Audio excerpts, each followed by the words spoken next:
Um, Good morning from the Green Mountains of Vermont. And we are on Kuf Tezayin 116, 5 lines from the top, V'lifroch. So we're in the middle of discussing where do we get the idea that basar v'chalav, meat and milk, you can't get hana from. So we learn it from a tzad shava, from similar features among orla, chametz on Pesach, and what was the third thing? Um, A this Kalaim of the vineyard. Kilayim, yes, Kilayim. Okay. Um, and so the Gemara had gotten to that point, but now we're trying to, the Gemara is examining if it's really valid. Like, can't you find something that is an essential feature of one of those three things that is not shared by the others, and so you couldn't use the Tzad HaShava? So that's the question, V'lifroch. Can we disrupt this Tzad HaShava? V'lifroch, ma l'kalaya kerem shekein lo haisalan shasa kosher. Kilayim never was permitted to eat, right? Once it grows, it's kilayim. It's from its inception, which is not the case for chametz on Pesach, because before Pesach it was fine. That's not the case for um, not the case for what's the other thing? Orla. Orla, right? Because as soon as it's grown, because it uh, the fruit itself, the tree itself, there was a permissible time before it became Orla. Kosher. So what it tells you is Kilai Karam Ikara Nasar. That Kilayim, we've been assuming that the only thing that is forbidden from Kilayim is what grew after you did the foreign planting, right? But now when so then there was a Shasa kosher, right? The fact that he didn't use this question of Shasa kosher indicates that there was no Shasa kosher for Kilayim.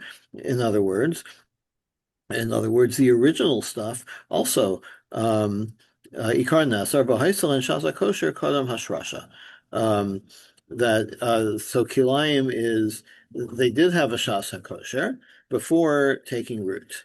Okay, before they like planted themselves or became implanted in the ground and became Kilayim.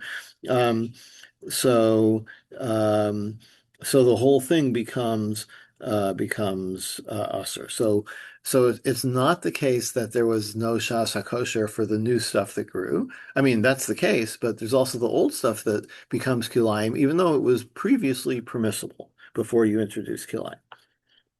So Master Shmai Bar Zera, which Bar Zera says, no, that's not the case. Here's a Mishnah, Hamavir Atzitz Nakuv B'Kerem. If you take a potted plant with a hole in the bottom and you carry it through a vineyard, right? So im hosif masayim aser. If while it is in the so the like because it has a hole in the bottom, it's kind of connected to the ground, right? So what does it take for that uh to to violate kilaya, right? How long does it have to be in the vineyard? So if it was in the vineyard for enough time for growing 1/200th, like 0.5%, then that's considered enough presence for it to be to qualify as kilayim. So the implication of the mission is obvious. Hosif in only if it is long enough they're long enough for it to grow 0.5%, then it becomes kilayim. Low hosif low. But if it didn't increase that much, then it's not usher from kilayim.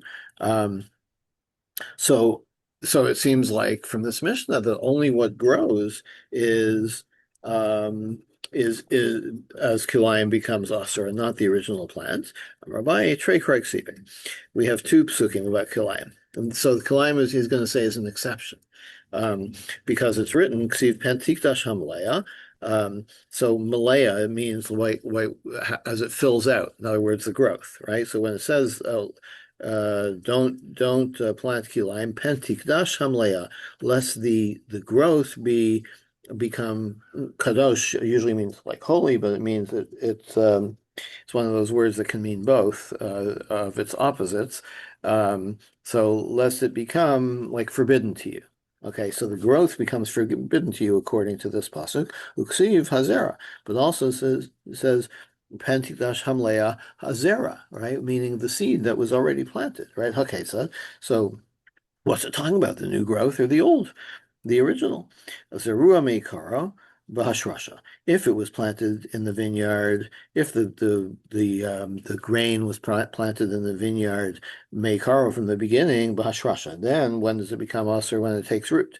Zerua Uba. But if it was previously took root and continued to grow after being brought into the vineyard, Hosifin lo Hosiflo. Then it's only the growth that becomes forbidden. So what he's saying is that kilayim is a special case, um, and so you can't apply it to so you can't say that it's one or the other. Um, all right, so we're so however we parse it, we know that there's an Isra Hana for Basar B'chalav, right? Masnisin loy ki hai tanya. So when our Mishnah says that there's an Isra Hana, there's a conflicting Tana about that. The Tanya. Rabbi Shimon Omar, Rabbi Shimon says in the name of Rabbi Shimon, two different Rabbi Shimons. Basar B'chalav, Asar B'achila. Meat and milk you can't eat. Umutar bana, but you can get hana from it. Shenamar, ki am kadosh ata. V'nemar lahavan v'anshe kodesh tiyun li. Says am kadosh ata l'shem lokecha. Lo t'lashel gadi b'chal yivamo. That's the prelude to not eating meat and milk. And it also says Anshe Kodesh Tinli Basar Basadet Treifa Lo Sachela. When it talks about Treifa, it also uses the word Kodesh, right? So in the Vela, there's no Isra Hana problem. It's only an Isra Achila. So here too, Afkan Asr Bachila Mutar Bana. So Basar Bachala, he's saying, is also not like our Mishnah. This is a conflicting source that you can get Hana from Basar Bachala. Rabbi Akiva Omer Chayav Of. Now, the Mishnah said that Rabbi Akiva said the Chayav Of is there's no Isur Basar B'chalav with a fowl or with an undomesticated animal, and non-kosher animals. Hane Ha'apkinu L'Kiddush Shmuel. So Rabbi Akiva has said, where do we get that from? Because it says three times. So Los Vashal Gadi B'Chalayvimo in three separate places. So each time excludes something. It's only the Gadi, but not an undomesticated animal. It's only a Gadi, but not a bird. Only a Gadi, but not a non-kosher variety of animal. Those are the only places where, so only things like a Gadi are subject to Basar B'Chalav. So the Gemara says, "Ha'apkinu L'Kiddush Shmuel." Wait a minute, we already used the three. We already know why it says three times Basar B'Chalav. Yeah, Lo Tzashal Gedi B'Chalayvimo. Um, one. So Shmuel had said. One to include chaylev in the vela, one to include the unborn fetus, and one to include non-kosher. So Rabbi Akiva is using them differently. The non-kosher animal is the same, but the other two are different. Because Rabbi Akiva Isur Chal Isur. Rabbi Akiva holds that you can have one Isur on top of another Isur. Chaylev umesa lo tzrichei krai. Lo tzrichei krai. So this is what is, I understand why Shmuel needs to have a pasuk to tell you that there's no Isur Basar V'Chalav on chaylev, which is already forbidden, or on a non-kosher variety of animal, which is already forbidden, because um, um, because Shmuel would hold any Isur Chalal Isur. But if Rabbi Akiva holds Isur Chalal Isur, so um, so Shmuel needs it, but Rabbi Akiva doesn't need it. So Shlil Gedima Al Yahu, a fetus is a gedi, right? It's kosher. It's a kosher species, and there's nothing wrong with it. There's no other Isur on it. So we need the pasuk to tell us. Iyatrul and Gedi, like a fetus, is like there's no reason to think it's any different than the mother animal. So Iyatrul Kulu. So all three of those psukim of Gedi and not something else, I can use all three of them, and that's why I use them the way I do, says Rabbi Akiva. Rabbi Yossi Glilo or Nemar Lo Sochlu. Rabbi Yossi Glilo said in the Mishnah you shouldn't eat any nevela, and it says Lo Sashal Gedi B'Chol Evimo, which teaches you that um, that the nevela is subject to Basar B'Chalav. Micah being Rabbi Yossi Glilo, Rabbi Akiva. What's the difference between Rabbi Yossi and Rabbi Akiva? They both agree that Lo Sashal Gedi doesn't include birds. So like whether you get it from this Loso Chluchol Nevela or the third instance of Los Lashon Gedi B'Chol Yivimo, they both say the same thing, same rule. Ikaminayu Chaya. The difference is an undomesticated animal. Rabbi Yossi Glilu Savar Chaya Deraisa. Rabbi Yossi Glilu says Los Lashon Gedi B'Chol Yivimo. That includes a undomesticated animal. Rabbi Akiva Savar Chaya Derabban. Rabbi Akiva says no, it's fine according to the Torah, but it was the rabbis who forbade it. Or you could say, Ofi Kaminayu. The difference is not necessarily the chaya, but the oaf, right? The fowl, birds. Rabbi Kiva saw chaya the oaf and the Torah. Rabbi Kiva holds that both of those are not prohibited by the Torah. Hamid Rabban Asir, but they are rabbinically. Rabbi Yossi Glili Savar Oaf Afilu Mid Rabban Nami Lo Asir. Rabbi Yossi Glili would say there's no problem with chicken and milk at all, even Mid Rabban. And where do I get that from? Tanya, we have another brisa that supports that. Bin Komo shel Rabbi Eliezer in Rabbi Eliezer's city, Hayukarsin Eitin Lasos Pechami Lasos Barzel. If you need to do a bris on Shabbos and you didn't even have the implements to do it with, you could do all the preparation, like building a fire to forge the metal, to make the implement, to do the bris. That's all permitted on Shabbos. So that has nothing to do with our case, but we're just talking about like extreme opinions, if you will, that you could build a fire on Shabbos to make the implements for a bris. It's like somewhat removed from the mitzvah of the bris itself. And in Rabbi Yossi Gli's place, they felt there was no prohibition at all, even rabbinic, to eating chicken with milk. Levi, equal of a Yosef Rishba. Levi came to the house of Yosef, who was a trapper of birds. Isil kame Reisha de Tavasa B'chalva, and they served for dinner the head of a peacock cooked in milk. He didn't protest. Ki asal kame to Rabbi, when Levi came to Rabbi and told him the story, Amar le amilo to Shamtinu, you should put it in Cher. What is this eating peacocks with milk? It's Basar Chalav. Amar le Asrei de Rabbi Yehuda ben Beseira. No, that was the city of Rabbi Yehuda ben Beseira. Rav Amina Darash Luhuk Rabbi Yosef Lili. So I figured, well, I think that Rabbi Yehuda ben Beseira, maybe he was a Talmud of Glili, who excluded birds from Basar B'Chalav because they're not mammals. They don't have they don't produce their own milk. So Rabbi Yossi Glili felt that birds were not subject to meat and milk at all, even midrabanan, and that's why Rabbi Levi didn't protest when he saw that being served. This is evidence for Rabbi Slivkin's point that peacocks are kosher. Ah, very good. If this is really a peacock, I guess. All Well, right. that's an interesting issue because the word for peacock in Latin is pavo, but Uh-huh. pavo in Spanish means a turkey Oh, in wait, modern really? Spanish. Interesting. Okay. Um, okay, next Mishnah. Kevas of Kochavim. Now we're going to talk about the keva is the stomach, right? But what we're really talking about is, so as you probably know, rennet, which is used to make cheese, is from the lining of the stomach of an animal, and that's what causes the milk to harden into cheese. The whatever bacteria or whatever in there, is it bacteria or whatever microorganisms are in the It's a rennet? microbe of some sort. Yeah. So kevos ovid kochavim. So if you have the rennet of the animal of an ovid kochavim, vishal nevela, or an animal that was not shechted properly, harezu asura that is you're not allowed to eat. Presumably, you can't use it to make cheese either.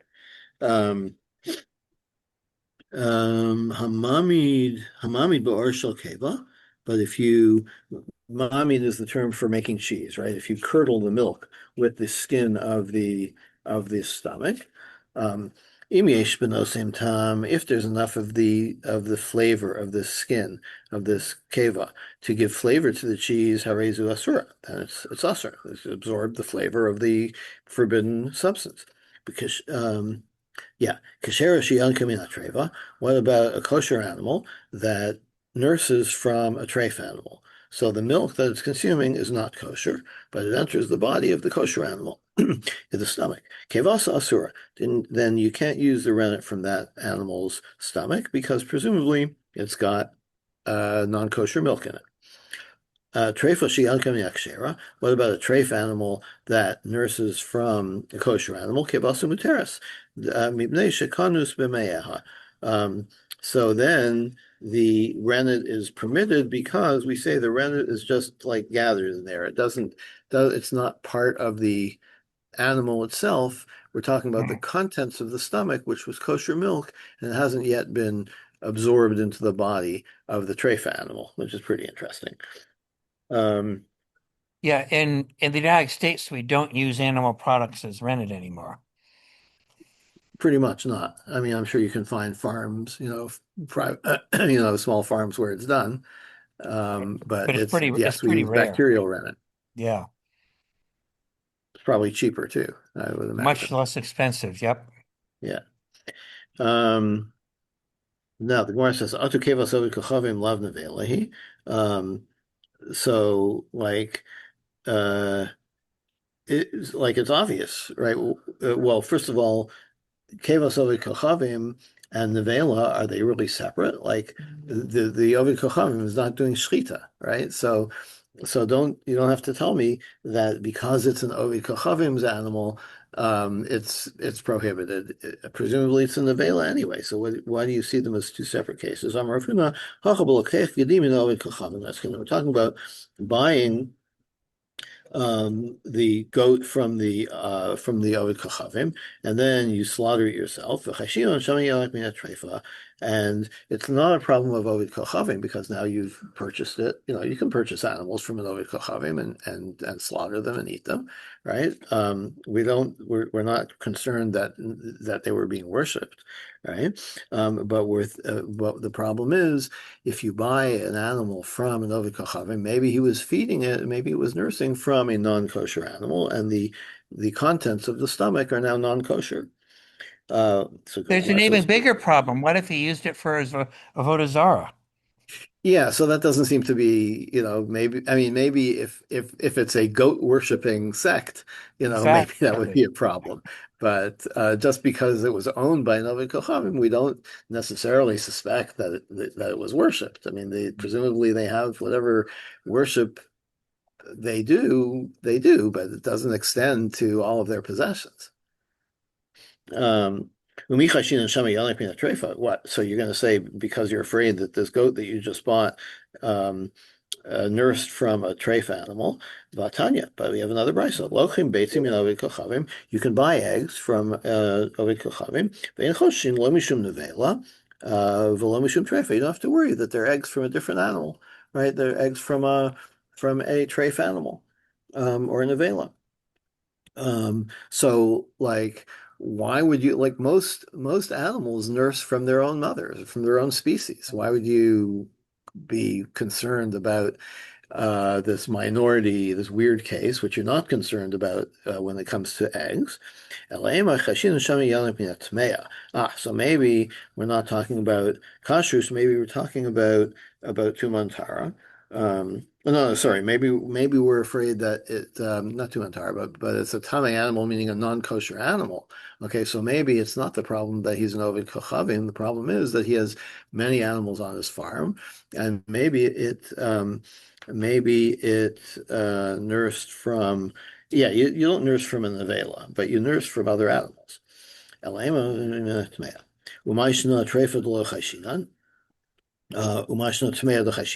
would you distinguish between those? Why is that a more common case that you're worried about. Treifa lo shlicha, because a treifa animal is unusual. In other words, most animals are healthy. They're not considered treifa that they might be non-viable. But tmea shlicha. But there are lots of non-kosher animals on the farm, and we may be concerned that this animal that you bought may have nursed from a non-kosher animal. Ishicha, so if it's common, afilu gavi didan nechush. So like, why are you pinning this on the Ovid Kochavim? You're presumably not supervising all of the nursing that's taking place on your farm, right? Maybe your goats, nursed from a non-kosher animal. Ananda badlina minayu, no, because that wouldn't happen to us because we Jews who keep our distance from non-kosher animals, if we see that happening, we'll say, "Oh, that goat, he's out." Or put that goat in the cherem. We saw him hanging around with the nursing mother of a camel. Okay. So logos are barabana. So if it happens, it's unusual, and the rabbis are not going to make a gzera about it. But the idolaters who don't care if the goats nurse from the camels. And if they see it happening, they don't care. Like, they're not going to make it unusual. They're going to let it happen. Goes through Rabbanan, so the rabbis made that gzera that we have to be more careful about their rana. Shmuel Amar Chada Katane. Shmuel says, yeah, actually, our Mishnah is teaching just one law. Like, you don't get upset, don't get excited that it says Ovid Kochavim and Nevela. It's really talking about one thing. And this is how you read it. Kevas Shchitas Ovid Kochavim Nevela, the stomach of an Ovid Kochavim's slaughtering, which is a Nevela, that the rana is no good. Umiyamar Shmuel Hachi, did Shmuel really say that? The Hamar Shmuel, Mipnei Ma Asru Gavinas of Ovid Kochavim. Shmuel says, you know why cheese from an Ovid Kochavim is prohibited, Mipnei Shemamininos of Yorkevas Nevela, because they use the rennet from the skin of a nevela. Hakeva gufa sharia. So if that's what Shmuel says, the keva itself would be permitted. It would be that the skin is what's prohibited, but the rennet itself would be permitted. So Gemara says, "Lokasha kan kanu chazara kan lachar chazara." They changed the rule. Okay, so indeed, the beginning of the Mishnah is talking about where that rennet in the nevela is part of the animal and is actually prohibited as nevela. But then they changed their minds, or they changed the rule, and so Shmuel's explanation actually makes sense according to the later rule. Now, treifa, a kosher animal nursed from a treifa animal, the rennet is asur, right? Vaktane Reisha, but the beginning of the Mishnah said, Asura. Didn't we say that the rennet of the Ovid Kochavim and the Nevela is Asur? So the rennet in the stomach is part of the animal itself then, right? It's absorbed into the animal. So then the rennet in the treifa should be the same. Reisha Nirab Nevelas. In the first case, it looks like you're eating nevela. But in the Mishnah's second case, rennet in the treifa, ika shchita. At least there was shchita on the animal, and it's not a nevela. Okay, it's seems a little bit of a strange distinction, but okay. Like, treifa isn't as bad as nevela. At least it undergoes shchita. Okay. Amarle Rava Valav called the who say the opposite. It's kol shekain, right? Uman nevela de miisa nevela, which people find gross, right? It's disgusting. Visharius like kevasa lo asilamei. That even if you say the rennet of the nevela is okay, but still people will keep away from the nevela itself because it's gross. So Amar Slo, and you say the rennet is still not kosher. Treifa shchuta, but a treifa, which people aren't grossed out by. It's a treifa, okay. So you did the shchita, it had a defect, but it's like you know, it's not like you ignored the procedure altogether, and people aren't so repulsed by it. Um, the Sharius Asilamechomina. And if you say, you know what, even the Treifa, the rennet is okay, then people might come to say, oh, if the rennet is okay, maybe the rest of the animal is okay, because after all, it had Shchita, so Lakosh, okay? So shouldn't you say for sure keep away from the rennet, because it might lead people to eat the Treifa itself? Elam Rav Yitzchak, Rav Yochanan, Rav Yitzchak says, Lokash, no problem. Kan Chazara, kan Lachar Chazara. Mishnah Lozazim Mimkama. Again, there's the difference in the Mishnah is between the beginning of the Mishnah is under the original rules, and the end of the Mishnah is under the latter rules, the later rules. And so you're going to say, like, why put both in the Mishnah? Like, if the rule was changed, take it out. Mishnah Lozazim Imkama. We didn't stop teaching the first Mishnah, okay, the Resha of the Mishnah, which I think in the context of how I understand that the tradition was passed on orally, it makes sense because it makes some sense because there was memorization involved. And memorization, as we see throughout Shas, involves sometimes mnemonics, involves um, keeping a symmetry in the language and so on. So if you disrupt the teaching of the Mishnah by excising parts of it, you could mess up the whole process.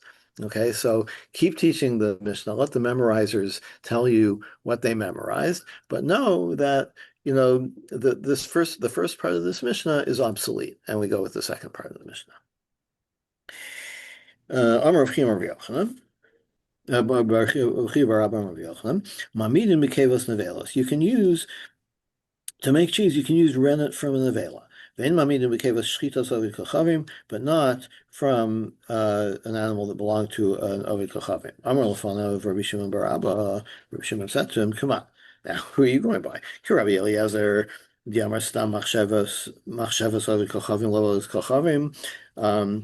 If you're going like Rabbi Eliezer, who, contrary to how we've said before, but he holds that anything that belongs to an ovid kochavim, you have to suspect. Uh, um, is that who you're going by? Amalei, Viala, come on. So, like, who else would I be going by? Kiyaser of Shmuel bar Yitzchak Rav Yochanan, Mabinim ben Bekevas Nevela, ben Bekevas Shlitas Ovid Kochavim. Rav Shmuel bar Rav Yitzchak said, in the name of Rav Yochanan, you can use rennet from an avela and rennet from an ovid kachavim. Shlo lachosh l'divrei Rabbi Eliezer. And don't worry about Rabbi Eliezer's opinion that keep away from anything from an ovid kachavim. It's tainted by his avodas kachavim. And you can use the rennet. The hilchasan. What's the rule? Ein ma'amidim bi arkevas nevela. You can't make cheese from the skin of an avela, the stomach of an avela. But the contents of the stomach you can use from an avela. And you can use also the contents of the stomach of an ovid kochavim's animal. And certainly a non-kosher animal that nursed from a kosher animal. So the contents of his stomach is now kosher. My tama, why? Cholav hamachunos ba pirsha ba'almahu. The milk inside this stomach is just like something that would be discarded. It's not classified as milk anymore. It's digested waste. So, so it's not even considered milk anymore. It's like refuse. It's not even considered food, and so you can use it as the catalyst for making cheese. Okay, so this is all very complex in terms of how to apply this, obviously, to to a modern context and how cheese is made. And as Charles mentioned, we don't even use generally, non-kosher rennet or rennet that could be non-kosher anymore. And then how do you distinguish between the stomach lining itself and the contents of the stomach? It's a very complex area.